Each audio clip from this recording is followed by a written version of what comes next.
Hi, Michelle here from the Boys and Girls Clubs of Metro Los Angeles for today's College Bound program.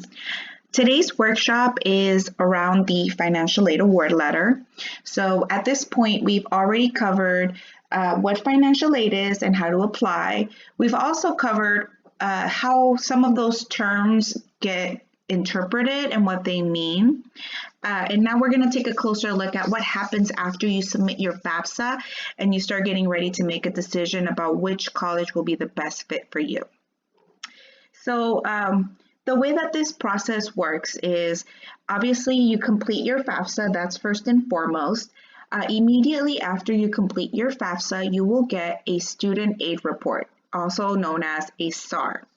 The SAR is what is sent out to all the schools that will then determine your award, and then they will give you a financial aid award letter from that school. So again, SAR is first after FAFSA, then the school gives you an award letter, and then you have to make a decision about what university or college will give you the most money for college. So the student aid report is really straightforward and basic. It usually gives you like pretty good estimates of how much financial aid you'll receive based on what school you put as your top choice. So for today's example, I have a student that is going to UC Irvine's financial aid award she's incoming sophomore for the fall, transfer student from a community college, but very similar to what you would see as a first year freshman or even as a transfer. So if you notice on the student aid report, her expected family contribution, which is right up here, is at a 0. Meaning that after she turned in all her family's information, taxes and whatnot, it has been determined that her family does not meet enough income to provide any type of contribution to her college education. This isn't bad. It just means that because you are low income, the university has to work harder to help you meet the cost of tuition. So you'll see a little breakdown for the university that you selected as number 1, and then you'll see some options in the bottom. If you listed any scholarships that you have already won in your FAFSA report, they'll come out here. This student did not have any scholarships already awarded, so it's completely blank. But then it'll also list some grants you may qualify for after you apply. So let's break this down, right? Obviously, this is for UC Irvine, so the cost is about $27,000. This is an option for living at home. The living on campus and living off campus options are below. So that's why you'll notice that it's a little bit more affordable than it would be if you were dorming or if you were in your own apartment off campus. So just keep that in mind when we're looking at this financial aid package, right? And with that, you kind of have to make your own decision about, where do you want to live? Do you want to live at home? Do you want to live on campus? Do you want to live off campus? All things to consider. I always encourage students to live on campus for at least a year, just to kind of create a known base of where your favorite spots are to lounge around, meet some, students around your similar situation, whether you're a transfer or a first year. It's a worthwhile investment to look at, especially if, there's enough or there's a good amount of financial aid covering it. But again, this one is for cost of UC Irvine living at home option. So it's, again, $27,000 a year. Let's look at how that breaks down with scholarships and grants, right?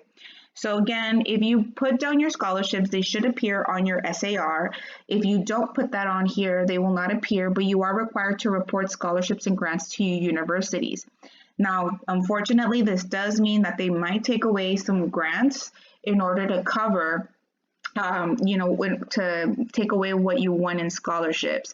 I know it's redundant, but you still don't want to neglect any scholarships. And if you think, well, I won't tell them, I'm just going to try to get away with it. Trust me, they have to pay the school, so they will find out. The only loop around it is if the scholarship is made out to your name in a check, then you do not have to report it to the university or college. Now, this student qualified for Pell Grant, qualified for an institutional grant, which is a university grant that is given to students with with an income need. And total, they should be receiving about $18,848. right? We just saw that to go to UC Irvine, it estimated about 27,000 a year. So how do we know what to make of this, right? So I made this little chart here to determine the aid, right? So I put at the top how much they're saying it costs to attend UC Irvine. What you have to pay off the top immediately as soon as you enroll are your tuition fees and your books and supplies, right? Maybe not so much the supplies, but those are things that you know you most definitely will have to spend money on. So I always tell students start with that because that's your basic, need. If you have your school covered and your books and supplies, you can do the basic and go to school. So that means total due will be about $15,279. This student that we had just saw got about $18,848 in grants. Minus the $15,279 she needs to immediately pay, she has about $3,569 left to cover a couple of these other items. Now, how do you split this cost, right? At this point, you might be thinking, oh, shoot, this student is short. But the reality is you have to kind of think, where do these other costs fit in, and am I really going to spend that much money? So with the housing and meals, even though it says that you're living at home, it's assuming that you're still going to make some type of contribution. Maybe it's purchasing groceries, maybe it's paying, maybe your parents and uncle and aunt, whoever your guardian, a fee every so often to let them live there. But those things can be negotiated, right? Some of us, our parents might not be able to help us with a lot, but maybe they can help you by offering you free housing and free meals. So that immediately can be a cost that you scratch out if your parents or guardians are willing to kind of cover that cost. The second is transportation. I'm most certainly sure that this is either transportation, either just gas, and it's assuming that you already have a car, or transportation as in public transportation to get to school. Now, if you're from LA traveling to UC Irvine, it's going to be a long commute. So I think those are things to think about too, right? Does this transportation cost now become more because I need a car? It also factors other education costs, and this could be a variety of things that they're kind of assuming. It could be maybe a computer, maybe purchasing some type of software for a program in the class that you're taking. It can be, again, a whole host of other, it's kind of like a contingency. These things can fluctuate and change. You might not need any of these, right? It depends, right? Maybe you have an uncle or an aunt who live in Irvine who can provide you housing and meals for free, and the bus pass is only $400, and they live maybe 10 minutes away. So at that point, you've already saved yourself close to $8,000, maybe $9,000 that you will not have to pay directly to the university. So again, it really just depends how things break down, and that kind of determines a lot of things. Alrighty, so that's the student aid report. It's a pretty simple breakdown of how to determine that. Again, this is not the official award letter. This is just a summary. So at this point, you can make an assumption of like, dang, it's either going to cost me a lot, or maybe you have to reevaluate. Maybe I want to live on campus because I don't have a car, and the cost associated with that includes not just the purchasing of the car, insurance, and all that stuff. So again, this is where you start preliminary making decisions about how you're going to pay for college. So after that, you will receive an official award letter from all of the campuses that you've been admitted to and have submitted your FAFSA to. This is what it'll look like. So you'll log into your portal online where you register for classes, where you see your financial aid, all that good stuff, and you will see this. Now, you'll notice that it's only for the fall 2020, so it's only showing how much will have to be paid in this quarter. So there are two types of calendars that the universities function on. One is semesters, which is 2 terms every year, 2 like official terms, and then there's summer term. Then there's quarters, which is 3 sessions in the year, and then there's summer. So this is UC Irvine to UC, so they're in the quarter system. That means that 9,000 times 3 equals about close to the 27,000 that they've estimated will cost for the whole year. She's only seeing the fall 2020 because that's all that's due now. But keep in mind again that the rest will be subtracted as it goes along. Now, this is important in when you're talking about loans because the loan, depending on how it works, might be dispersed all at once or might be dispersed in the payments according to the quarters. If it is dispersed all at once, you need to be the holder of that money. That means you need to save it until it's time to pay for the next quarter. You do not think, oh, I have extra money, I'm going to spend it. It is your responsibility with the loan that you immediately put it in a savings account or your checking account that you do not touch to save it for when it's time to pay for this. Grants usually get kind of paid off as the terms go. So, they won't usually give you all the grant at once. But again, if for whatever reason that would occur, keep in mind it's not free money. It's money you will have to pay down the road. So again, the award letter is very similar to what we just saw in the SAR. So the SAR can actually be a good predictor of how much money you'll get. This student got a Pell Grant. They got an FSEOG grant, the Federal Supplemental Educational Opportunity Grant, and they got a UC Irvine grant, which is awarded to students that show high financial need, meaning they are low income. So total in age, they've been given $18,848, which is exactly what the SAR said, meaning that our breakdown that we did earlier will be a good indicator for this person to make a decision on if this is the right college or university for them. Again, notice the loans are there.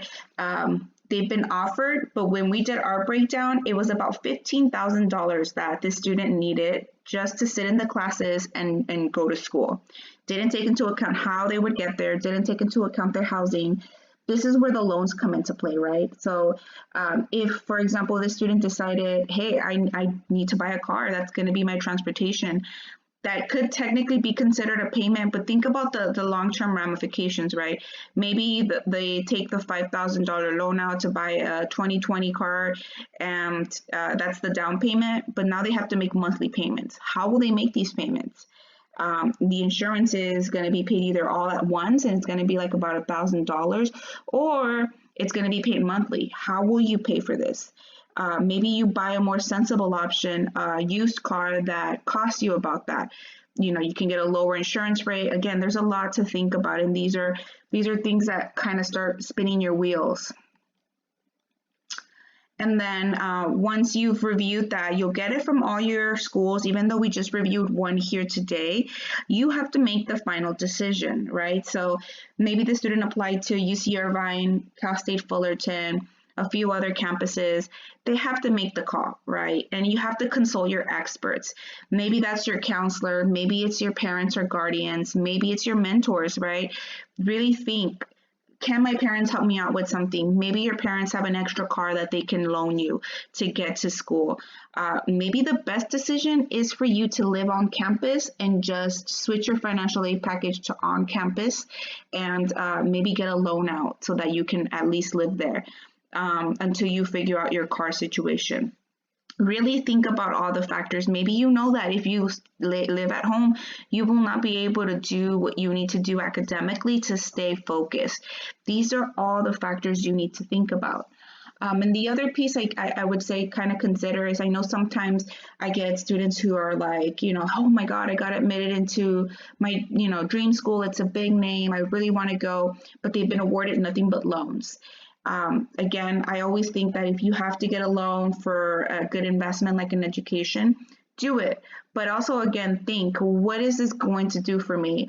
Will I be able to pay this loan back in the future with the type of career that I'm interested in pursuing? Is this really going to impact me, or is this something just that I'm kind of doing without really considering what the long-term effects will be? Because you might be turning down basically a full ride somewhere else to go to a school that has a big name that might not necessarily give you the same outcome that you wanted to. Just at the end of the day, feel comfortable in your investment, because that's what an education is. It's an investment in your future. So you have to feel comfortable with it, but also think, like, how is this going to play out again once I'm out of college and ready to work? So there you have it. That is today's presentation on the financial aid award letter. Thank you so much for joining me today, and I will see you at the next session.